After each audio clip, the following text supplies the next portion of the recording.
Chennai police commissioner அலுவலகம் செய்திக்குறிப்பு ஒன்று வெளியிட்டிருக்காங்க. அதுல சென்னை போலீஸ் கமிஷனர் அருண் உத்தரவின் பேர்ல பெண்கள் மற்றும் பொதுமக்கள் பாதுகாப்புக்காக பல்வேறு நலத்திட்டங்களை செயல்படுத்திட்டு வராங்க. இதன் தொடர்ச்சியா பொதுமக்கள் அதிகம் கூடும் இடங்கள்லையும் பெண்கள், குழந்தைகள் மற்றும் பொதுமக்கள் சென்று வரும் பொது இடங்கள், சில குற்ற நிகழ்வு இடங்களிலும் அவசர காவல் உதவிக்காக பாதுகாப்பை மேம்படுத்தும் விதமா ரெட் பட்டன் ரோபோட்டிக் காப் அறிமுகம் செய்யப்பட இருக்கு.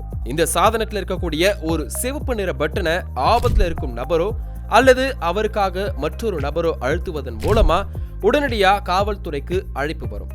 அருகில் உள்ளவர்களுக்கு ஒலி எழுப்பி எச்சரிக்கை சத்தம் ஏற்படுத்தியும் உதவும். ஆபத்துல உள்ளவர்களுக்கு வீடியோ கால் மூலமா நேரடியா போலீஸ் கட்டுப்பாட்டு அறைய தொடர்பு கொள்ளவும் முடியும்.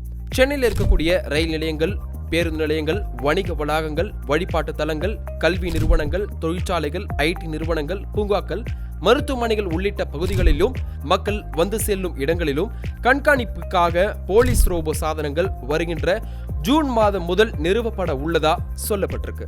இந்த ஒரு ரெட் பட்டன் ரோபோட்டிக் காப் மக்களுக்கு எந்த விதத்துல பயனுள்ளதா இருக்கும் அப்படின்றத மறக்காம கமெண்ட்ல சொல்லுங்க.